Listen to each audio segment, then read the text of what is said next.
will they be released? How will we know that they are released? And what happens when they are released? Does the Quran tell us anything more? Before we go to the Prophet ﷺ, let's go to the Quran. To the one more reference in the Quran, only one more. Where is it? In Surah Al-Anbiya. Surah Al-Anbiya. Allah subhanahu wa ta'ala, since I mentioned this last night in my lecture, I can do it very quickly now. Allah subhanahu wa ta'ala speaks about a town. All those who were there yesterday, put up your hand. Good. He speaks about a town which he destroyed, the people were expelled, and then he placed a ban on them, they could never return until Gog and Magog are released. وَهُمْ مِنْ كُلِّ حَدَبٍ يَنْسِلُونَ. And they spread out in every direction, procreate, make carbon copies of themselves in all directions. So they become the world order. They take control of the world. When that happens, then you will see these people being brought back to their town. Which town is it, we asked? The method that we used last night was to go to the Prophet ﷺ, go to all the ahadith on Gog and Magog. I think I have a lot of them in this book, Jerusalem, in the Quran. Go to that, and then you will find, I found 58 ahadith in 9 books of ahadith. And now go through all of these ahadith and see which towns are mentioned linked with Gog and Magog. There's only one. Only one. Satu. Which one is it? Jerusalem. Only Jerusalem. Indicating, as plain as daylight, that the town is Jerusalem. And so the Quran is saying that when you see the Jews being brought back to the Holy Land, the explanation which even the University of Singapore can never give, the explanation is that it is the world order of Gog and Magog which have brought the Jews back to the Holy Land. Now this is something of tremendous importance, because the Jews are back in the Holy Land now. If this lecture was delivered 100 years ago, it would not have the impact that it has today, because the Jews are back in the Holy Land, and the state of Israel has been established, while the ulama of Islam were eating halwa. Yeah? The solitary hadith declares that it is now that Gog and Magog are released. And the first of them will pass by the Sea of Galilee and start to drink the water. And by the time the last of them pass, they will say there used to be water there. And the world of scholars of Islam have held on to this solitary hadith.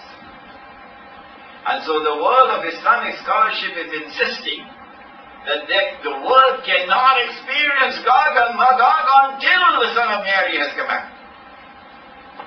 Impossible, double it.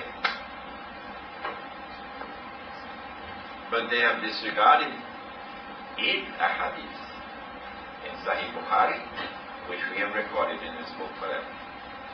They're going to have to respond to this book.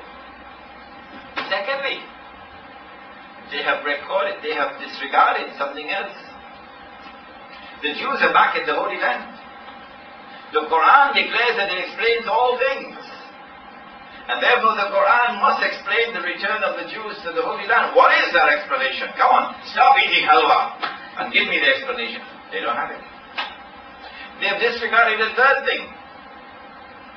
Some 50 years after the Hijrah, the Khalifa, I think he must have been Uthman radiallahu ta'ala, sent a delegation to go search for the barrier, the one built by Zulkarnain.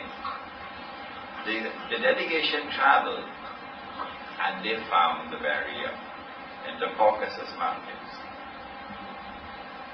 And the delegation returned to Medina to report that the barrier was lying in ruins. The world of Islamic scholarship has disregarded all of this evidence. The world of Islamic scholarship is at its wit ends to try to explain the phenomenon of globalization. which is taking place in the world today. The explanation is Gog and Magog, but they cannot give that explanation because they're waiting for the Son of Mary to come back. And only when the Son of Mary comes back, only then will Gog and Magog be released.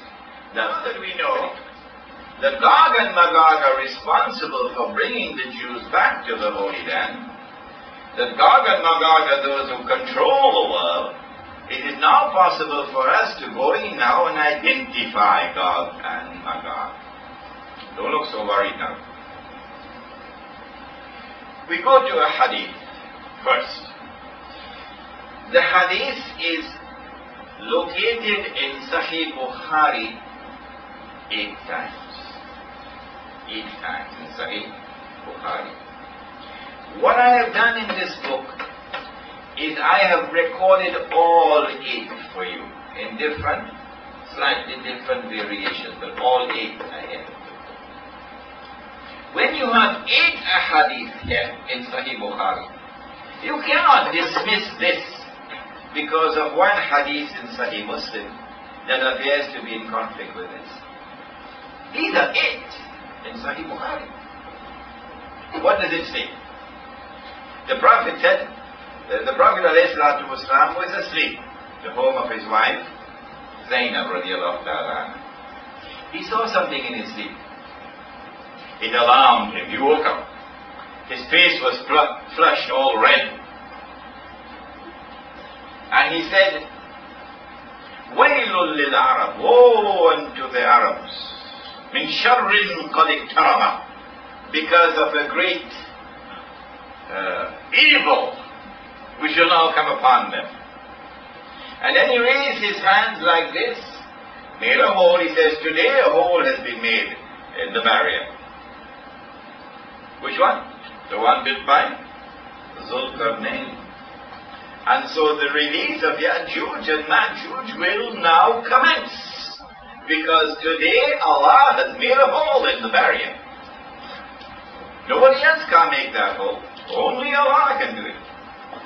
Because Zulkarnain says, فَإِذَا جَاءَ وَعْدُ رَبِّي جَعَلَهُ دَكَّاءَ. When that time comes of which my Lord has warned you, Allah is going to bring down this barrier. When did this experience take place? This is in Medina. This is after the change of Qibla. Okay? It is at this time that the barrier is now brought down.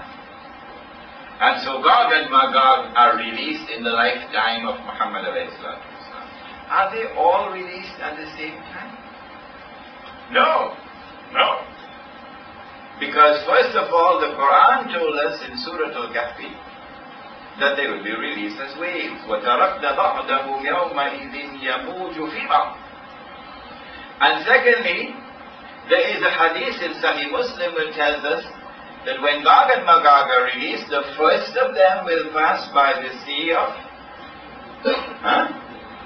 of Galilee and start to drink the water. I said it last night, didn't I? And by the time the last of them pass, they will say, there used to be water here. It takes a long time to drink out a whole lake of water, isn't it? So the release of Ya'juj and Ma'juj is going to take a long time. They will not all be released at the same time. The answer is the European Jew, not Banu Israel. Banu Israel will be those Jews who were in Yemen, and in Iraq, and in Egypt, and in Morocco, who have a racial affinity with the Arabs. Banu Israel would not be European Jews.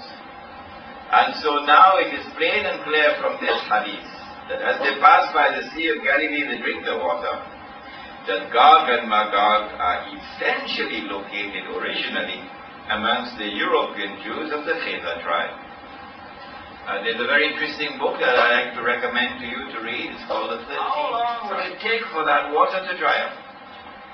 That's how long it will take for Dajjal to appear as a human being, as a Jew, as a young man, powerfully built with curly hair,